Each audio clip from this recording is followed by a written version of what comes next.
AgroEge ile Bilinçli Tarım programına tekrardan hoş geldiniz. Bugün yanımda Boster Blue kış bakırımız var. Boster Blue nasıl bir bakır, ne dozajla atılır, ne zaman atılır? Bunun hakkında bilgi vereceğim şimdi size. Boster Blue içerisinde %20 bakır oksiklorür artı %10 kükürt olan bir bakırımız. Bu bakır genellikle hasat sonrası kış uygulaması olarak kullandırıyoruz. Nasıl uygulatıyoruz?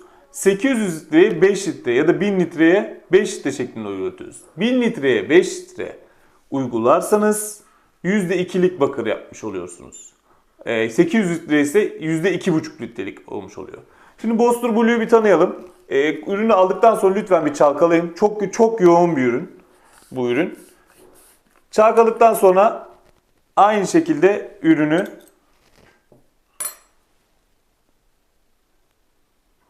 ben tabi buraya boşaltıyorum. Siz hollerinizin içine ya da 20 litrelik o sırt pompaların içine kullanabilirsiniz. Bu şekilde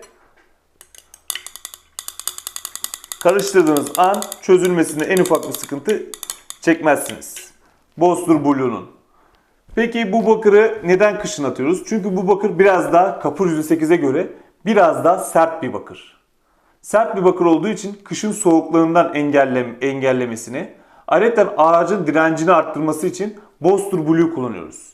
Bu bakırın 4.15'imizde yani hasat sonunda kullandığımız 4.15.0 5x5 çinko ile karışımında en ufak bir sıkıntı yoktur.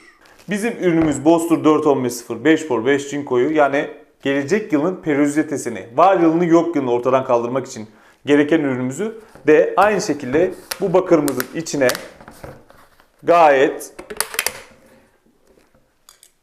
ikisini aynı anda kullanabilmek için boşaltabilirsiniz. Karışımda gördüğünüz gibi en ufak bir problem, en ufak bir dipte çökme mevcut değildir. Bunun dozajı 800 5 litre ya da 1 tona 5 litre, %2'lik için 1 tona 5 litre şeklinde. Bu ürünümüz ise 400'e 1 litre şeklinde kullanıyoruz. Değerli izleyicilerimiz. Son günlerde sene 2021 bakır fiyatlarının çok aşırı fahiş olmasından dolayı, çok yüksek olmasından dolayı bu tür ürünlerde çok aşırı hileye kaçan firmalar olduğunu gözlemlemekteyim. Lütfen malzemeyi bildiğiniz, saydığınız firmalardan alınız.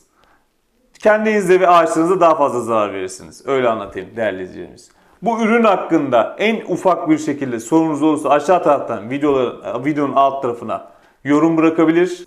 Ayrıca kanala abone olmayı ve bizi izlemeyi kesinlikle bırakmayınız.